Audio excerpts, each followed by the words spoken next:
సాయికృష్ణ సంఘటన మీద ముఖ్యమంత్రి సీరియస్ అని పత్రికల్లో రాంచుతారు. సీరియస్ అయ్యి ఏం చేశారో చూసారా? ఒక సీనియర్ ఐపీఎస్ ఆఫీసర్ చేత విచారణ జరిపిస్తారట. ఆచి చికెన్ మసాలా. నేను చెప్తున్నా ఇవాళ, దయచేసి రాష్ట్ర ప్రజానీకం గుర్తుపెట్టుకోండి, మేధావులు గుర్తుపెట్టుకోండి, రిటైర్డ్ పోలీస్ ఎవరైనా ఉంటే వారు కూడా గుర్తుపెట్టుకోండి. జరిగిన విషయాలు మీ అందరికీ కూడా తెలుస్తాయి. రేపు 29వ తారీఖున కోర్టులో హాజరుపరచాలి కదా హెబియస్ కార్పస్ పిటిషన్లో. 15వ తారీఖున ఏం చెప్పారో అదే చెప్తారు.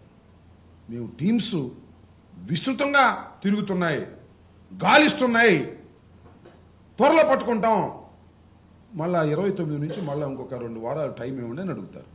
అంతకన్నా దేర్ ఇస్ నో ఆప్షన్. రెండే ఆప్షన్స్ ఉన్నాయి వాళ్ళకి.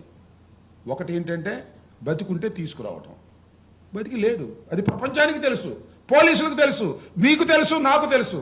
కోర్టు వారి ముందు మాత్రం ఒక తెరగట్టి ఎతుకుతున్నాం అనేటువంటి పద్ధతుల్లో మాట్లాడతారు.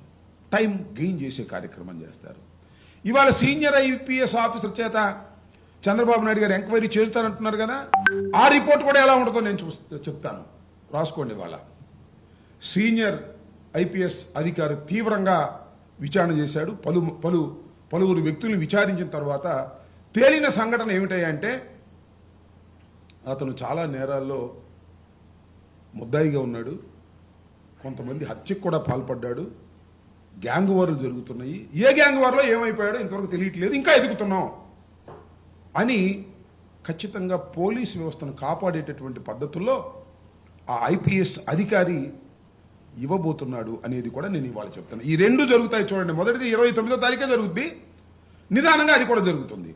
ఎందుకు ఇదంతా చెప్తున్నానంటే